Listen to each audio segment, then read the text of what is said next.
নমস্কার। আজ আমি এক কাহিনী শোনাতে চাই। পিতার কোল থেকে বঞ্চিত ধ্রুবর ধ্রুবতারা হওয়ার কাহিনী।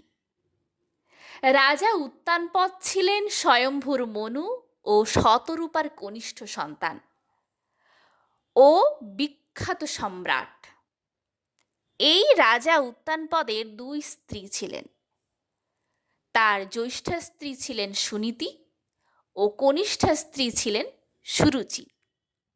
রাজা উত্তানপদ তার জ্যৈষ্ঠা স্ত্রী সুনীতিকে অবহেলা করতেন ও তার কনিষ্ঠা স্ত্রী সুরুচির প্রতি অনুরক্ত ছিলেন, যার গর্ভে উত্তম নামে এক পুত্র সন্তান জন্মায়। অন্যদিকে জ্যৈষ্ঠ স্ত্রী সুনীতির গর্ভে জন্ম নেন বিষ্ণু ভক্ত ধ্রুব। ধ্রুব রাজকুমার হয়েও কোনো দিন সেই সম্মান পাননি। তার মা ও তিনি কোনো দিনই রাজা উত্তানপদের প্রিয় ছিলেন না। একদিন ধ্রুব রাজ দরবারের পাশ দিয়ে যাওয়ার সময় দেখতে পান যে তার পিতা উত্তানপদ সিংহাসনে উত্তমকে কোলে নিয়ে বসে আছেন।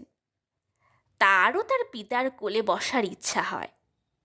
ও পিতার কোলে বসতে চেষ্টা করলে সুরুচি তাকে কঠোরভাবে ধাক্কা দিয়ে সরিয়ে দেন ও অপমান করেন এবং ঘোষণা করেন যে পিতার কোলে বা সিংহাসনে কোনোটাই বসার যোগ্য নন তিনি।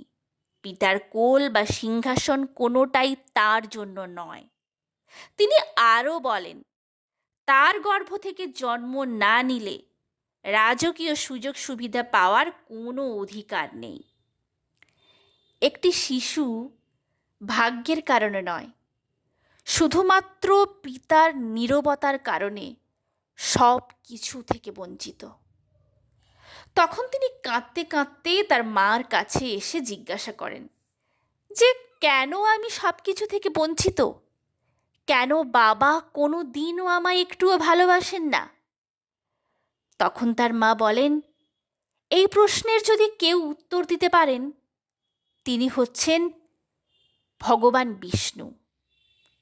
ওই দিনেই 5 বছরের ছোট্ট বালক ধ্রুব মায়ের অনুমতি ও আশীর্বাদ নিয়ে প্রাসাদ থেকে বনে চলে যান। ঋষি নারদের নির্দেশনায় তিনি কঠোর তপস্যা করেন ও ধ্যানে মগ্ন হন এবং মাসব্যাপী প্রতিকূল আবহাওয়া ও উপবাস সহ্য করেন। ধ্রুবর অতুলনীয় ভক্তি ও সংকল্পে মুগ্ধ হয়ে ভগবান বিষ্ণু তার সামনে আবির্ভূত হন ও তিনি ধ্রুবকে বর চাইতে বলেন। ধ্রুব বলেন, আমি কোনো রাজ্য চাই না, আমাকে মহাবিশ্বে এমন এক স্থান দিন যা আমার থেকে কেউ কোনো দিনও কেড়ে নিতে পারবে না। তখন বিষ্ণু তাকে দুটো বর দেন। প্রথম হচ্ছে বহু বছর ধরে ন্যায়পরায়ণভাবে তার রাজ্য শাসন করার জন্য, ও দ্বিতীয়টি হচ্ছে মহাবিশ্বে এক অমর অটল অবস্থান লাভ করার জন্য, যা তাকে ধ্রুবতারা করে তুলবে। ধ্রুবতারা যা একটি স্থির নগর, যার চারপাশে স্বর্গ আবর্তিত হয়। নমস্কার।